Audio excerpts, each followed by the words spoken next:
Romanos 1, versículo 28. Iniciamos lendo 28 até o 32.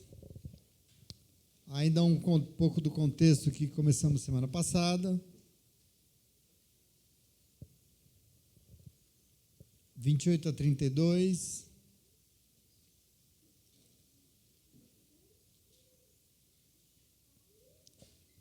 Que é esse ser humano. Versículo 28 diz: além do mais, visto que desprezaram o conhecimento de Deus, ele os entregou a uma disposição mental reprovável para praticarem o que não deviam. Tornaram-se cheios de toda sorte de injustiça, maldade, ganância e depravação. Estão cheios de inveja, homicídio, rivalidades, engano e malícia. São bisbilhoteiros, caluniadores, inimigos de Deus, insolentes, arrogantes e presunçosos. Inventam maneiras de praticar o mal, desobedecem a seus pais, são insensatos, desleais, sem amor pela família, implacáveis. Embora conheçam o justo decreto de Deus, de que as pessoas que praticam tais coisas merecem a morte, não somente continuam a praticá-las, mas também aprova aqueles que as praticam. Até aqui, palavra de Deus para você, senta no teu lugar. Palavra de Deus difícil para você, senta no teu lugar.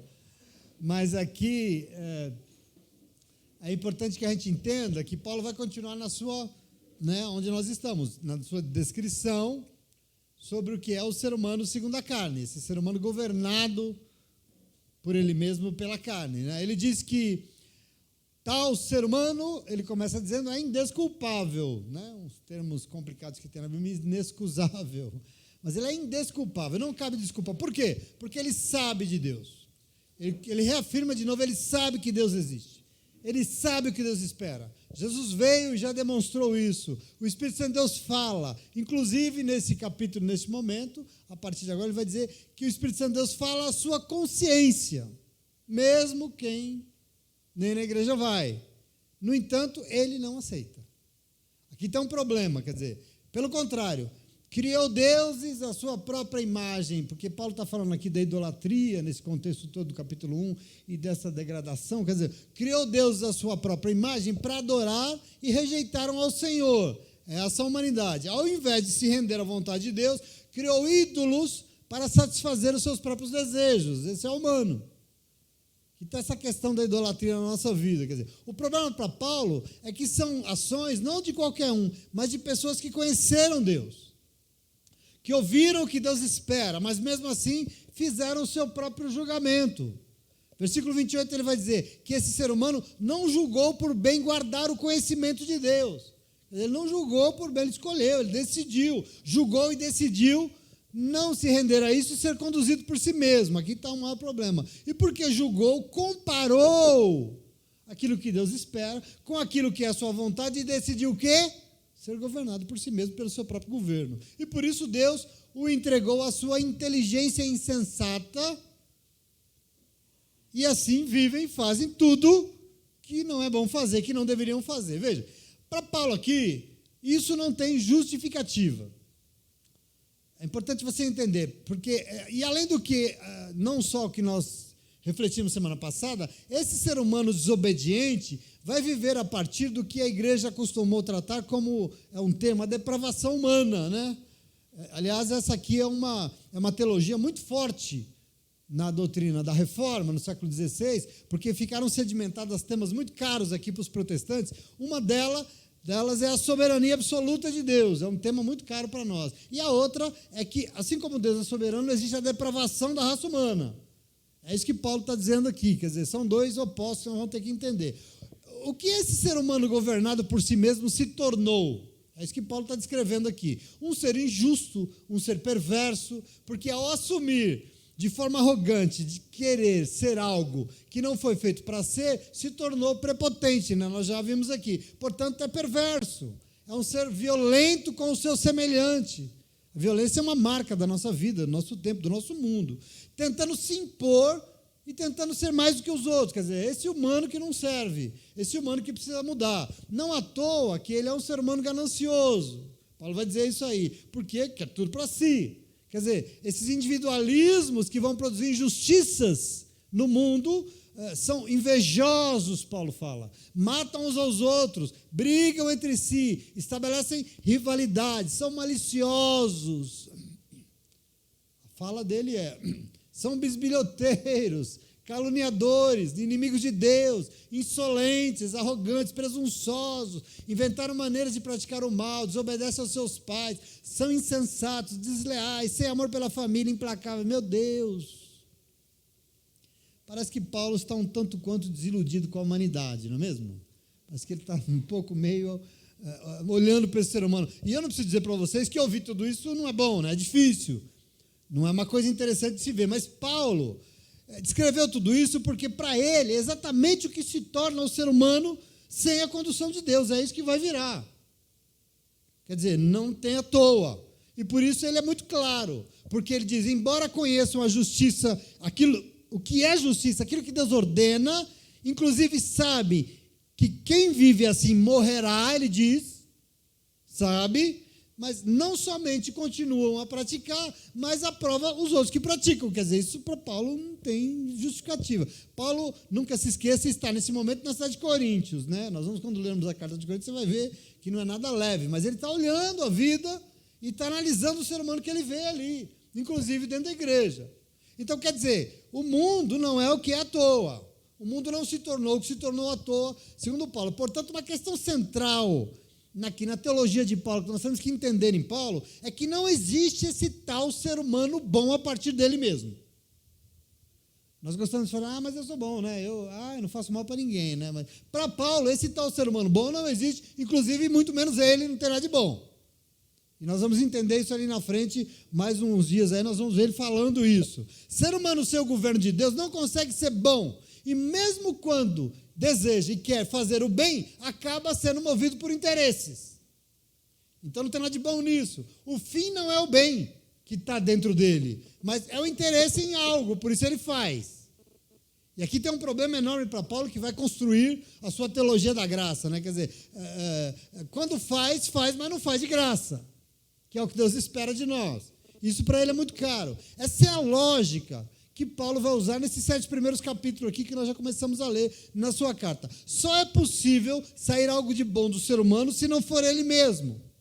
Quer dizer, mas se ele permitir ouvir a voz de Deus e aceitar ser uma ferramenta na mão de Deus, e por isso é tão importante passar pelo mesmo, de verdade, passar por um verdadeiro processo de conversão.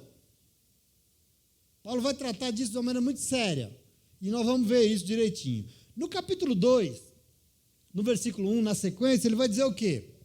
Portanto, depois de apresentar esse quadro, não muito animador, né? Daquilo que ele entende que é o ser humano que ele está vendo quando não é governado por Deus. E ele vai dizer no versículo 1 do capítulo 2, portanto, você que julga os outros é também desculpável. Porque diante de tudo isso, pois está condenando a si mesmo naquilo que você julga. Visto que você que julga pratica as mesmas coisas. Esse é o versículo 1. E aqui é muito interessante, porque não cabem julgamentos entre nós. Por quê? Porque não existe o tal de ser humano bom. Se nós julgamos uns aos outros, não pode. Por quê? Porque ninguém é bom. Não existe. Todos pecam de alguma maneira. E pior, não cabem julgamentos, porque o funcionamento desse humano tem uma lógica própria. E eu quero que você entenda um pouco disso aqui. Tem muita sabedoria aqui construída. Por quê? Porque ser humano costuma condenar nos outros aquilo que mais lhe incomoda. E, sobretudo, incomoda porque ele não gosta nele mesmo. Pedrão está estudando isso aí, né, Pedrão? Eu quero que você entenda uma coisa. Nossos dedos apontados contra os outros costumam revelar problemas. É interessante porque o Freud disse isso. Eu estudei isso em psicologia na faculdade. É atribuído a ele uma frase que eu não sei se ele disse, eu acho que ele não disse, mas é atribuído, dizem que ele disse, mas hoje em dia é chique falar que o Freud disse, entendeu? Então eu vou falar. Eu não sei se é dele, eu acho que não, mas dizem que é. Porque a frase é assim: Quando Pedro me fala de Paulo, eu sei mais de Pedro do que de Paulo.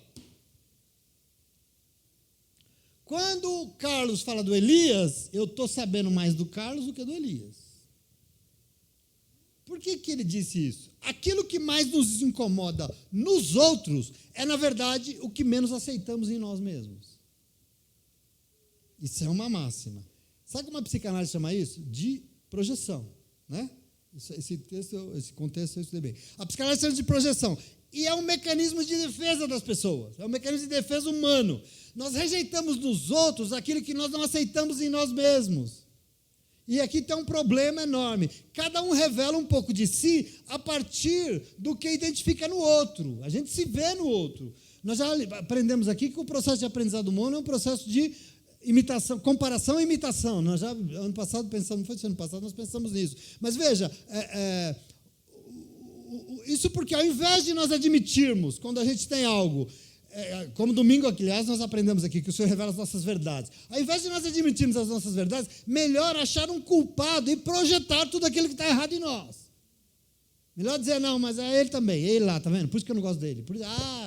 Fala mal. Quer dizer, por isso, o defeito que nós apontamos nos outros também está em nós mesmos. E por isso Paulo vai dizer, muito antes de Freud, e eu sei que se o Freud não disse aquilo, isso aqui Paulo disse, e Paulo vai dizer, portanto, você que julga os outros é indesculpável, porque você está condenando a si mesmo naquilo que você está vendo nos outros, visto que você que julga pratica as mesmas coisas, você é igual. Observa que preciosidade, como Paulo já está além do seu tempo. E aí no versículo 2, ele vai dizer, sabemos que o juízo de Deus contra os que praticam essas coisas é conforme a verdade. Assim, quando você, um simples homem, os julga, mas pratica as mesmas coisas, pensa que escapará do juízo de Deus? Você está conseguindo se justificar diante de Deus? Né? Então, novamente aqui, o tema típico da mentalidade judaica sobre o juízo de Deus. E é importante que Paulo vai tratar isso mesmo, porque Deus vai castigar toda essa maldade, Deus vai castigar toda essa impiedade, Deus vai castigar toda essa injustiça. Quer dizer, Paulo diz, Deus julga a partir do quê? A partir da verdade que é em cada um de nós. Não adianta você ficar olhando para os outros, ele julga a partir da tua verdade. A verdade que tem em cada um de nós. Não adianta querer projetar, não adianta dizer que o culpado são os outros, só serve se for a nossa verdade, porque Deus julga a partir da nossa verdade, daquilo que somos de verdade. Assim, entre nós não cabe de maneira nenhum julgamentos. E eu estou falando com o povo de Deus. Mas fulano fez, você não fez. Mas fulano fez uma coisa bárbara, ele fez, mas é muito pior do que a sua, é isso? Não cabe entre nós julgamentos, porque nós ficamos tão incomodados e criticamos tanto, mas nós não somos melhores do que ninguém. Paulo vai deixar isso muito claro. Inclusive, ele vai sentar o pé nos judeus, que ele é.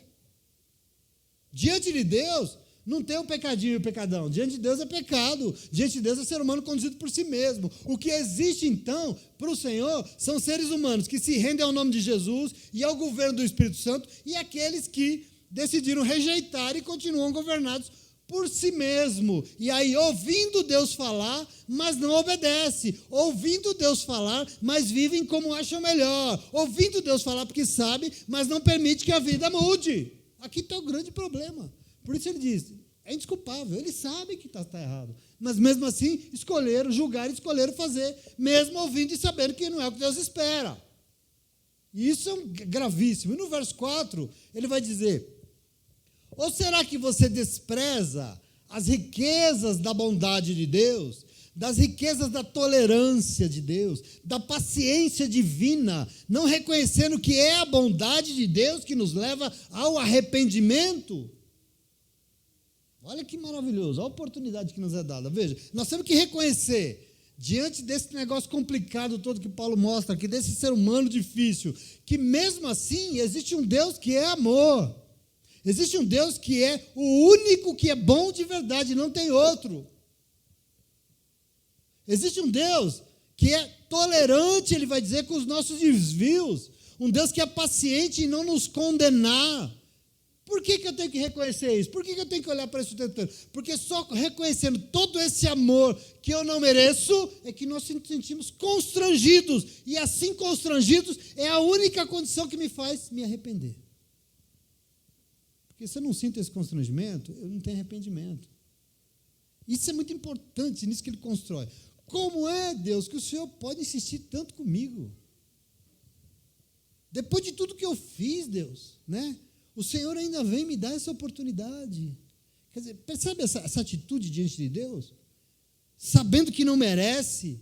Porque se nós achamos que nós somos bons, que nós fazemos boas atitudes, ai, que Deus vai me abençoar porque eu estou fazendo a coisa certa, que fazemos por merecer. Afinal de contas, eu não mato, eu não roubo, eu não adultero, eu me prostituo, nada. Então eu sou um bom homem, eu sou uma boa mulher.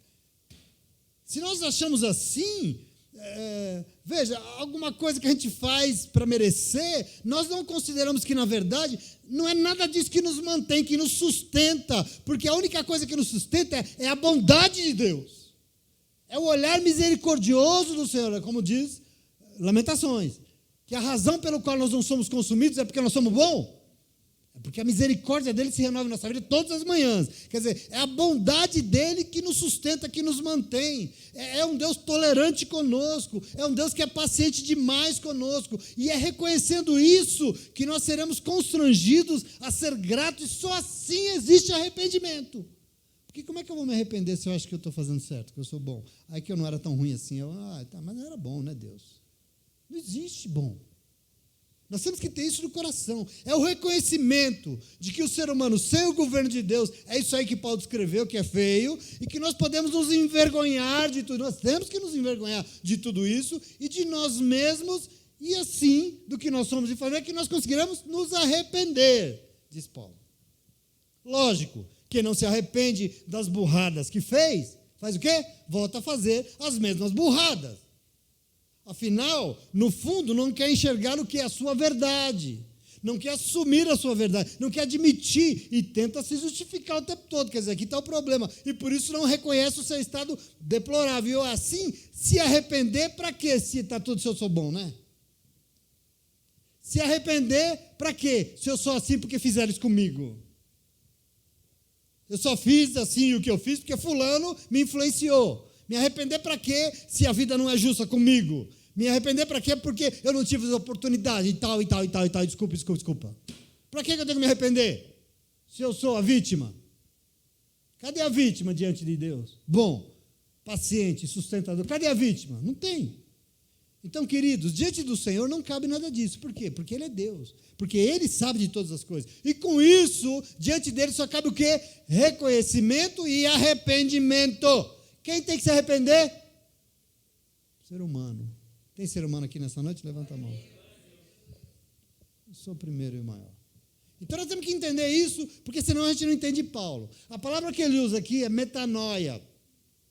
E aqui, a NVI traduziu como arrependimento. Mas é a mesma palavra que a Bíblia Sagrada traduz como conversão. Só assim a gente vai se converter. Por que será? Bom, primeiro porque não existe conversão na nossa vida, se não tiver arrependimento. Se a gente não se arrependeu do que era, não tem conversão, desculpa. A gente continua com os mesmos hábitos, com as mesmas ladainhas de 8, 10 anos atrás, não tem conversão, porque não se arrependeu. Mas aqui é a mesma fonte, quer dizer, para o grego é um trem besta, gosta de ficar valorizando ideias, pensamentos, filosofias, né? Então, para o grego, metanoia é uma mudança de mente, né? Romanos 12, um pouco isso.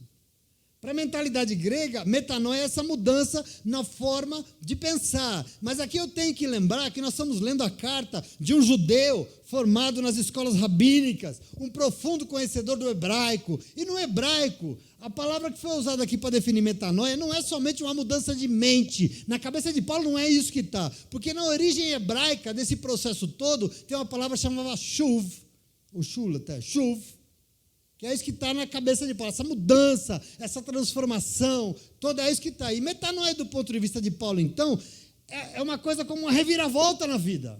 Não é só mudar como você pensa. Você muda como você pensa e continua fazendo a mesma coisa. É uma reviravolta na vida, é uma mudança na finalidade da vida.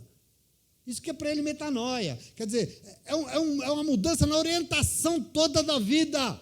Por isso essa mesma frase, melhor traduzida, na perspectiva do que Paulo está querendo dizer aqui com a sua concepção hebraica, é o seguinte, ou será que você despreza as riquezas da bondade de Deus, da tolerância e da paciência, não admitindo que é a bondade de Deus que pode nos levar a voltar para os braços do Pai e recomeçar a vida?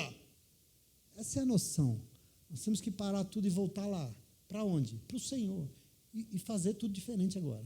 Não é que agora eu penso diferente. Antes eu ia no boteco, agora não vou mais porque eu mudei de pensão. Não é isso. É um processo de transformação de vida. Então, para Paulo, conversão é uma graça concedida aos seres humanos por um Deus que, acima de tudo, ama. É o Deus que é o único que é bom, que é tolerante, que é paciente, e por isso nos deu Jesus Cristo. Para quê? Para nos ensinar a renunciar ao nosso próprio governo. Para nos ensinar a nos negar, a nos esvaziar, essa escola chamada Jesus, para dizer não ao mal, ao capeta, como ele fez no deserto lá, no começo do seu ministério. Quer dizer, e aí voltar para os planos originais de Deus. Isso é conversão. Voltar para os braços do Pai. E agora caminhar, sendo conduzido somente por Ele, pelos caminhos que Ele indicar, fazendo o que Ele manda fazer, porque se Ele não mandar e não indicar, nós não fazemos. Isso é conversão, quer dizer, essa é a grande bondade que Deus tem, e é isso que Paulo está nos dizendo nesse momento. Amém? Isso é processo de conversão. Agora veja o verso 5. Ele diz assim, contudo, por causa da sua teimosia e do seu coração obstinado, você está acumulando ira contra si mesmo, para o dia da ira de Deus, quando se revelará o seu justo julgamento. Deus retribuirá a cada um conforme o seu procedimento. Ele dará vida eterna aos que persistirem em fazer o bem, buscam glória, honra e imortalidade. Mas haverá ira e indignação para os que são egoístas, que rejeitam a verdade e seguem a injustiça. Haverá tribulação e angústia para todo ser humano que pratica o mal. Primeiro para o judeu, depois para o grego. Mas glória, honra e paz para todo o que pratica o bem, primeiro o judeu, depois o grego. Pois em Deus não há parcialidade, ele diz. Está escrito aí? Não há parcialidade. Então vamos entender isso aqui, quer dizer, vamos entender mais alguns traços dessa teologia de Paulo aqui. Observa que em Paulo os judeus têm um protagonismo aqui nos planos de Deus, né? E tem porque Deus, obviamente, chamou Abraão, né? Está tudo bem. Mas tem um protagonismo, mas o judeu não gosta de nenhum privilégio por ser judeu. Se você vai entender em Paulo, isso é muito importante. Quer dizer, inclusive porque para Paulo, cada um vai colher a sua própria semeadura. A gente gosta de falar que conversão é individual, né? Não é individual. Conversão acho que é pessoal. Individual não tem nada diante de Deus, mas é pessoal. E Paulo vai dizer aqui que cada um colherá da sua própria semeadura, porque se nós rejeitamos o governo de Deus, nós colheremos a semeadura dessa rejeição. O ser humano vai colher, não tem jeito. Deus retribuirá a cada um conforme a sua decisão. Deus retribuirá um conforme o seu procedimento, ele vai dizer. Agora, se nós aceitamos o governo do Espírito Santo de Deus, nós colheremos o fruto dessa escolha, o fruto dessa decisão. Segundo Paulo, honra, paz, glória e imortalidade. Porque Deus não é parcial, ele vai dizer. Isso é muito importante. Apesar de enxergar que os judeus são protagonistas de uma história com Deus, Paulo reconhece que Deus não é parcial, ou seja, Deus não escolhe um em detrimento de outros. Todos nós somos seres humanos, judeus ou não, todos nós somos pecadores. Ele não escolhe um e despreza outros. Porque eu vou na igreja, Deus é na minha vida e não é na sua, seu macumbeiro. Não, Deus não faz isso. Ele te ama na mesma intenção que ele ama o macumbeiro. Não sei se você sabe disso. Desculpa. Salvação é outra coisa. Mas que ele ama a todos indistintamente, ele não escolhe, ele não é parcial. Deus dá oportunidade indistintamente a todo mundo, todos e todas. Mas salvação é outra coisa. Porque salvação só vem para quem crê em Jesus Cristo e aceitar Ele como Salvador. É outro negócio. Agora, então Deus só me ama, então eu estou salvo, Ele não ama. Não.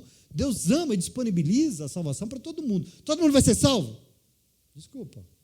Tem um crivo aqui, tem um critério. E esse critério se chama Jesus Cristo. Agora, bota isso no teu coração, que isso é importante. Aqui nós podemos pensar que essa noção de que a gente não precisa fazer nada, porque no final Deus vai nos salvar, porque nós somos predestinados, não sei não. Tem minhas dúvidas. Pode até ser, mas eu não acredito nisso. Nós vamos ler mais aí, mas a princípio, aqui Paulo dizendo, existe um querer e um posicionamento humano diante de Deus que quer salvar todo mundo. Como é que Deus vai salvar aqueles e outros vão ser condenados? Como? Ele disponibiliza para todos e aqueles que se posicionarem, que decidirem pelo querer, esses vão ter salvação e mas vamos entender como. Versículo 12, veja. E ele vai falar assim, todo aquele que pecar sem a lei também perecerá. E todo aquele que pecar sob a lei, pela lei será julgado. Porque não são os que ouvem a lei que são justos aos olhos de Deus, mas os que obedecem. esses serão declarados justos. De fato, quando os gentios que não têm a lei praticam naturalmente o que ela ordena, tornam-se lei para si mesmos, embora não possuam a lei, pois mostram que as exigências da lei estão gravadas em seus corações. Disso dão testemunho também a consciência e os pensamentos dele, ora acusando-os, ora defendendo-os. Isso acontecerá no dia em que Deus julgar os segredos dos homens, mediante o que? Jesus Cristo, conforme o declara o meu evangelho. Isso aqui é muito complicado, eu quero que você entenda isso. Aqui é pregar isso aqui não é rápido, não. Porque aqui vai entrar, primeiro, uma coisa fundamental para entender Paulo, que é a forma como ele trata a lei, que ele fala da lei. Isso a gente não entende isso, a gente não entende as falas dele. Para a realidade judaica, a lei era algo central, sim ou não? Tudo que a gente lê dos judeus no Antigo Testamento, essa coisa da lei de Moisés é uma centralidade. Tudo na história do povo israelita começa onde? Com a lei que Deus dera para Moisés. Quer dizer, a base do relacionamento dos israelitas com Deus é um ordenamento jurídico, é um conjunto de leis, certo? Isso é a base. Nessas leis tem o que Deus manda fazer, o que ele espera, e óbvio tem que ser obedecido, porque uma lei tem para quê? Para que existe uma lei? Para a gente obedecer. E tem também aquilo que Deus não espera, quer dizer, isso é proibido, isso pode, façam isso aqui não pode, não façam. Isso é um conjunto de leis. O primeiro conjunto de leis que nós temos na história com Deus, na nossa história, o que são? Os 10 mandamentos. Ok? É o que Deus deu a Moisés no Monte Sinai, os 10 mandamentos. Mas, para Paulo, qual é a questão em torno da lei? Bom, nós sabemos que a atitude mais indesejada pelo Senhor que tem no mundo é olhar para a cara de um povo legalista. Legalista. O que é um legalista? É alguém que pega essa lei que Deus deu e interpreta para o seu próprio benefício.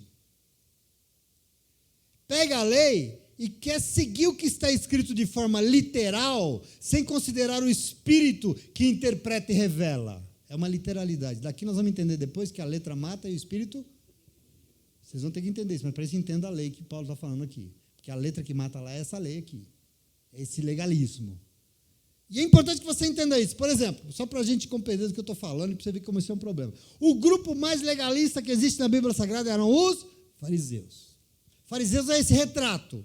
Por quê? Porque quem eram eles? Um grupo de judeus que, diante do risco de perder os seus princípios judaicos, a sua identidade judaica, eles se separaram, eles não se misturavam, eles não estavam com ninguém, eles não tinham amizades. Passaram a estudar a lei judaica, a Torá, e a buscar viver estritamente conforme o que estava escrito na lei, não segundo a cultura do mundo, a cultura grega daquela época. Eles estavam sendo afrontados. Então, esse grupo tomou essa decisão que, a princípio, parece bom, né? Não quero me misturar, assim, né? Eu quero viver. Sim, parece bom, mas 200 anos depois, com o tempo, eles aprenderam tudo da lei, mas começaram a usar a lei para os seus próprios interesses. Interpretar como lhe provia. Fariseu, por exemplo, se tornou um segmento legalista, lendo o que está escrito de forma literal, e sobre eles, Jesus já disse que tinha que dizer, porque para Jesus, essa atitude era hipocrisia diante de Deus, não serve. Religiosos hipócritas. O único momento que Jesus xinga na Bíblia.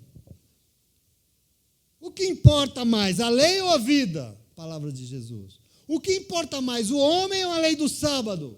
O que importa mais, a justiça de Deus ou essa lei dizendo que pobres e doentes são amaldiçoados por Deus? O que importa mais, essa interpretação ou o coração e a justiça do reino de Deus? Palavras de quem? De Jesus. Mas, por quê? Ele pega muito pesado sobre essa maneira. Por exemplo, os mestres da lei e os fariseus, Jesus falando, os mestres da lei e os fariseus se assentam numa cadeira de Moisés. O que ele está querendo dizer? Se apossaram da lei de Moisés, os fariseus. Obedeçam-lhe e façam tudo o que eles dizem, mas não façam o que eles fazem, porque eles não praticam o que pregam. Legalismo. Por exemplo, versículo 14, onde eu estou lendo. Ai de vocês, mestres da lei e fariseus, hipócritas! Vocês devoram as casas das viúvas e, para disfarçar, fazem longas orações, por isso serão castigados muito severamente. Eu estou lendo Mateus 23 aqui, para quem quer saber. Ai de vocês, guias cegos, Pois disse, se alguém jurar pelo santuário não significa nada, mas se alguém jurar pelo ouro do santuário, estará obrigado do seu juramento. Como assim? Ai de vocês, mestres da lei, fariseus hipócritas, vocês dão o dízimo da hortelã, do endro e do cominho, mas têm negligenciado os preceitos mais importantes da lei, que é a justiça, a misericórdia e a fidelidade. Vocês devem praticar essas coisas sem omitir as outras. Quer dizer, eu quero só deixar claro para vocês que todo esse legalismo aqui, para Jesus, era o que tinha de mais deplorável. E óbvio, ele diz, serpentes, raça de víboras, como é que vocês vão escapar da condenação do inferno? Jesus disse isso. Leia lá. Então veja, tem um momento do evangelho que Jesus trata da questão da lei. Não só Paulo. Por exemplo, no evangelho de Mateus, no capítulo 5 a 7, Jesus vai falar o quê? Da lei de Moisés. E ele faz um negócio meio que reescrevendo tudo aquilo, não reescrevendo o que está lá, mas tentando dar a leitura movido pelo Espírito de Deus. Quer dizer, Jesus não quer desconsiderar a lei, foi Deus que deu a lei, está tudo certo, mas ela tem a sua revelação. Portanto, o problema para o Senhor e o problema de Paulo não é a lei, mas é o que fizeram com ela, porque a lei é útil, ela serve. A palavra de Deus, ela é preciosa, ela não mata, mas tem gente que põe ela embaixo do braço e mata. O problema é ela ou é o que fazem com ela? Nós temos que entender. Jesus mesmo disse em Mateus 5,17, não pensem que eu vim abolir a lei ou os profetas. Não, eu não vim abolir, eu vim cumprir o que está escrito aí, de verdade, como tem que ser cumprido, porque vocês estão deturpando isso. Então eu quero que você entenda isso, porque isso é para Paulo, mas a pergunta que eu tenho que fazer nessa hora, e hoje, né? Mudou? Eu tenho que falar. Porque, infelizmente, isso que incomodou tanto o Senhor continua permeando essa igreja amada evangélica até os dias de hoje. Desculpa. É uma realidade. O que não faltam são fariseus em pleno século XXI. Isso é uma realidade tentando o quê? Usar a palavra de Deus para benefício próprio. Isso é uma coisa que nós temos que entender. E isso nós não vamos poder tolerar. Isso não dá para tolerar. Eu estou falando isso para o teu crescimento diante do Senhor. Amém? Nós não podemos tolerar isso. Precisamos estar sempre muito atentos, porque se está aí até hoje, quem precisa ler a palavra de Deus e aprender com ela, e não aceitar essas leituras descontextualizadas, são nós. Nós não podemos aceitar essa literalidade, usando a palavra de Deus para causar discriminação dentro da igreja, para causar julgamentos dentro da igreja, julgando, apontando o dedo de quem é diferente de nós, fortalecendo pessoas que falam muito, mas na hora não praticam o que vivem, não vivem o que fala. Nós não podemos permitir isso. Às vezes eu vejo as pessoas postando umas palavras de gente na internet. Eu falo, gente, será que a pessoa não está enxergando? A minha esposa fica doida. Não ouviu a palavra domingo, não?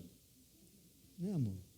Mas é uma verdade. Nós não podemos ficar reproduzindo isso. Nós temos que... Não tem tolerância aqui, não. Jesus, olha, gente que ora demais, mas explora quem não tem nada nem para comer. E isso é horrível. Pessoas que, para que o ouro do templo...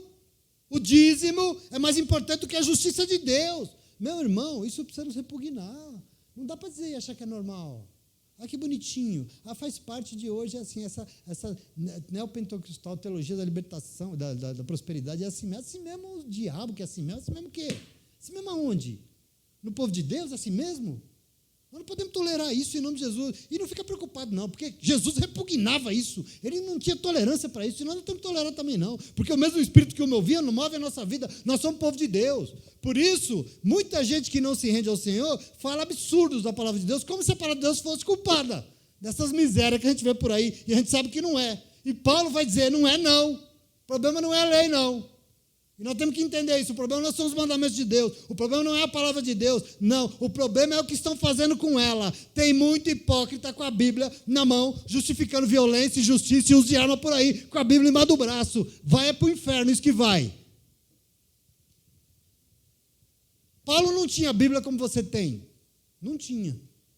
E por isso, para ele, a lei, os mandamentos de Deus e os profetas, aquilo que o Senhor mandou através dos profetas para a nossa vida. É isso que ele tem na mão, né? E aí, para ele, esse ser humano sabe o que Deus espera, mas ainda que a lei possa ser usada, aqui que ele vai falar, como uma justificativa, não cabe, não pode. Eu quero que você entenda essa fala dele aqui. Por quê? Porque o que Paulo está dizendo aqui é que não adianta dizer, eu sou judeu, sabia? E ele é judeu. Ele está dizendo aqui, não adianta, eu conheço a lei, sabia? Eu nasci sobre a lei, eu sou de linhagem de Abraão, sabia? E ele vai dizer, porque para Deus, amigo, não tem judeu e não tem pagão, porque todos são pecadores iguais.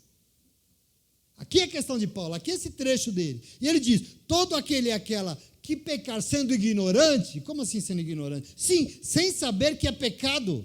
Por quê? Porque não tem uma lei. Porque no mundo tem muita gente assim.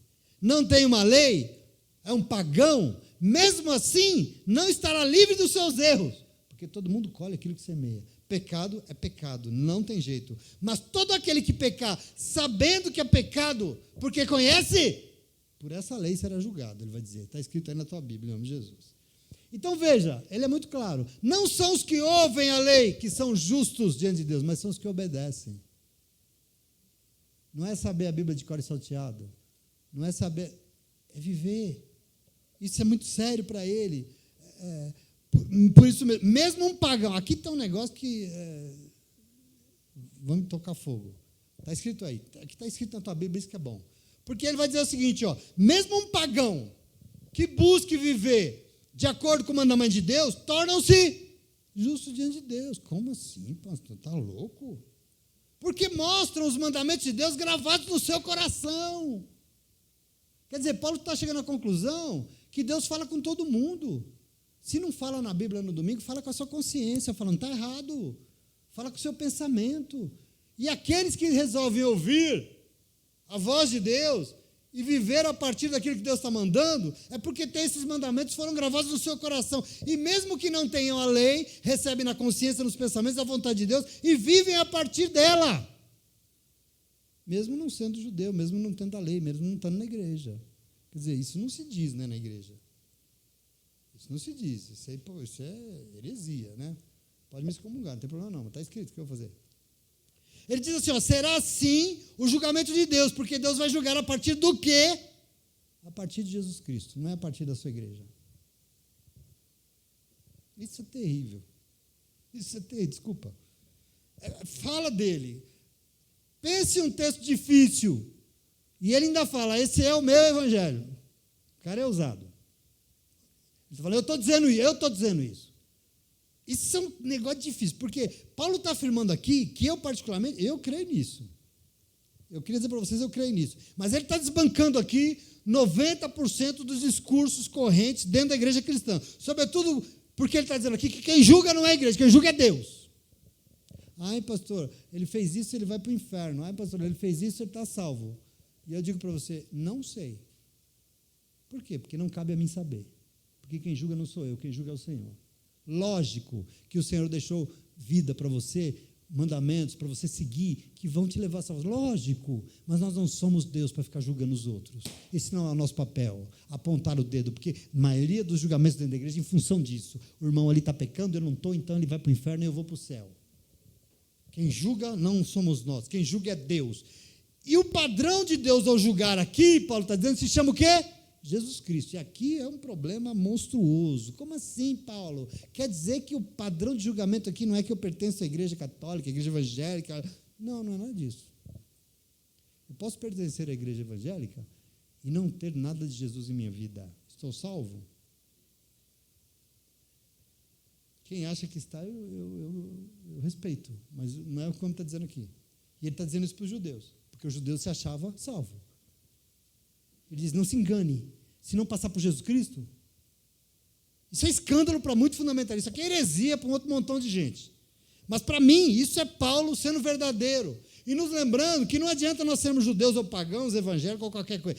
Se Cristo não for visto em nós, aqui está o problema de Paulo. Aqui está a questão que ninguém quer ouvir, que ninguém gosta de ouvir, e que esvazia a igreja, e que você também não quer ouvir hoje. Mas nós temos que falar. Esse é o problema do evangelho. Eu sou evangélico, por quê? Eu decidi ser evangélico. Eu sou, e eu acredito que a igreja evangélica é caminho de salvação. Por quê? Porque na igreja evangélica eu aprendo sobre Jesus, lugar que eu não aprendi em lugar nenhum no mundo. Por isso que eu acho que aqui é lugar de salvação, e por isso você está aqui para ser salvo, e você vai ser salvo em nome de Jesus. Por quê? Porque aqui é a igreja evangélica, não, porque aqui a gente aprende sobre o quê? Sobre Jesus. A gente aprende a viver Jesus, a gente aprende o que Ele espera de nós, a gente aprende como é que nós vivemos a partir dEle, e aí somos salvos. Agora, o que adianta uma igreja evangélica que não ensina nada de Jesus? Que fica pregando Deuteronômio 24, 10 meses por ano, pelo amor de Deus. Não tem essa perspectiva. A lei existe, mas a lei não é medida para a justiça de Deus. O nosso legalismo tampouco. A gente é criterioso, julga as irmãs, julga o mundo, julga outra igreja. Você vai lá na congregação cristã, se não é deles, você vai para o inferno. Mas eu sou da Assembleia. Não, você vai para o inferno, porque você não é da nossa.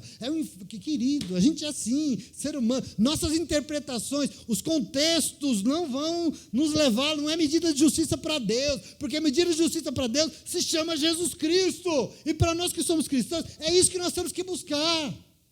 Ele, padrão, por isso que eu sou tão chato. E Paulo vem nos lembrar hoje que se Jesus Cristo estiver gravado em nossos corações, lógico, se ele está gravado em nosso coração, será isso que nós vamos ter para oferecer para os outros, sim ou não? É isso que nós temos para oferecer, porque algo gravado no nosso coração é algo que influencia quem nós somos, os nossos sentimentos, os nossos pensamentos, as nossas decisões. Se ele está gravado no nosso coração, vai influenciar a nossa maneira de viver, e assim Jesus será visto pelos outros, em nós. Aqui está o problema de ser um cristão de verdade. Então, isso é o que nós chamamos de conversão genuína. Porque sem Jesus não existe salvação, desculpa. Sem Jesus dando essa medida, não tem. Então, veja, não é um Jesus que está na boca, mas nas atitudes. Por isso, façam tudo o que eles dizem, mas não façam nada do que eles fazem, porque eles só falam, e desses aí o inferno está cheio. Algum dia, em algum momento da sua vida, nós, os crentes, vamos ter que entender que nada do que nós somos, nada do que nós queremos pode resolver alguma coisa diante de Deus. Nada. Nós não temos nada diante do Senhor. Paulo está em um momento desiludido com a humanidade, por ver o que se torna um ser humano que vive segundo a carne, sem a condução do Senhor. E hoje eu confesso para vocês um desabafo meu, de que eu ando um tanto quanto desgastado com esse trabalho pastoral, né? Desculpa, desabafo. Não que eu esteja desgastado com o ofício pastoral, pelo contrário, porque a grande alegria da minha vida é isso. Isso é o que me sustenta. Mas é muito difícil falar, pregar, aconselhar e ver que as pessoas só vivem do jeito que elas acham melhor. É difícil demais. Isso desgasta, sim ou não? Cansa. Então, meu irmão, minha irmã, vou falar uma coisa para você. Eu não estou aqui para algumas coisas. Eu nunca preguei nada nesse sentido. Tudo que você já ouviu aqui, ou vai ouvir sair da minha boca, é para revelar Jesus Cristo e só, e mais nada. Eu não tenho nada para você, eu não tenho nada para te ensinar. Sabe o que eu tenho? É Jesus Cristo que eu tenho para você, porque é a única coisa que vai nos salvar nesse mundo, é a única coisa que tem capacidade de nos colocar nos pés diante do Senhor e nos levar para morar com Ele. Chama-se Jesus Cristo e mais nada. É tudo que eu tenho para ofertar para vocês, é só isso. Nós não temos compromisso com denominação nesse lugar, nós não temos compromisso com pessoas nesse lugar, nós não temos compromisso com dinheiro, mas uma coisa eu preciso considerar: nós temos compromisso, e todo compromisso do mundo, com Jesus Cristo e só com Ele. E eu quero que você tome isso para você. Se nós viemos para cá, é para receber Jesus Cristo, para aprender sobre Ele, para aprender o que Ele quer, e ir lá buscar salvação, buscar ser salvo, viver Jesus Cristo, gravar Ele no nosso coração, em nome de Jesus, amém? Então eu quero que você...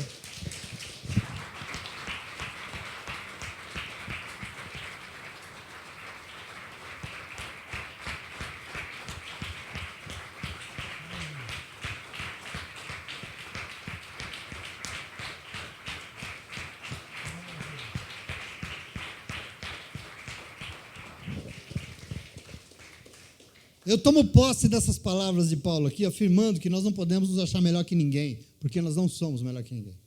Isso para ele é claro. Mas se tem algo que nós podemos fazer, esse algo é renunciar a nós mesmos e deixar Jesus aparecer em nós. Deus não é parcial. Ele não nos salva a partir das medidas da nossa igreja. Não. Não é nas nossas medidas, mas é a partir das medidas dele. E a medida dele se chama Jesus. Isso é salvação. Não existe ser humano bom segundo ele mesmo. Ser humano bom é aquele que reflete Jesus Cristo.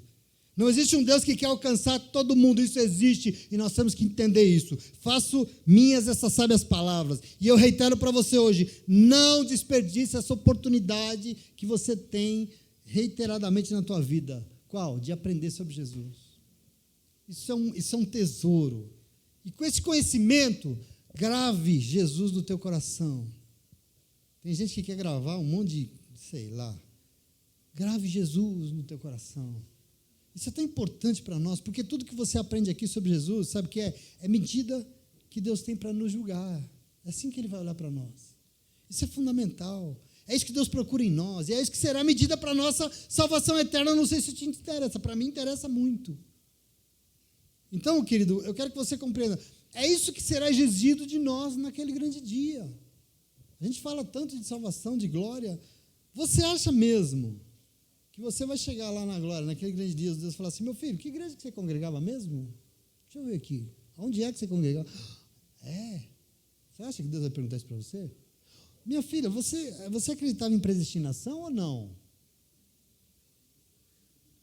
Você era calvinista ou você era arminiano? Você acha que Deus vai estar preocupado com isso? Você acha? Eu acho que não.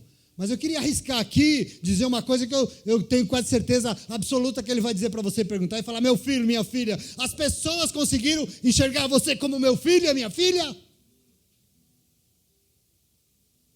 As pessoas conseguem ver? As pessoas conseguem ver Jesus em você?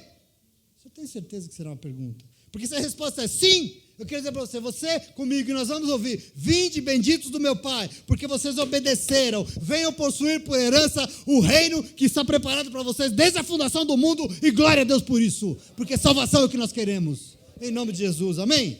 Então Deus abençoe você, Deus abençoe a tua casa, a tua vida, e que o Senhor possa ser sempre essa rica oportunidade dessa vida plena, que Ele tem para mim e para você em nome de Jesus, porque Ele já nos deu a medida, nós não somos ignorantes, nós temos os mandamentos de Deus, nós sabemos tudo de Jesus, resta-nos só nos posicionar, esquecer esse papinho furado de crente evangélico e ir lá viver Jesus Cristo, porque é isso que vai mudar a nossa casa, o nosso casamento, o nosso trabalho, vai mudar tudo quando nós vamos viver Jesus Cristo em nome de Jesus, amém? E se você crê nisso, aplauda porque Deus é bom. Fica de pé e vamos louvar o Senhor, glória a Deus.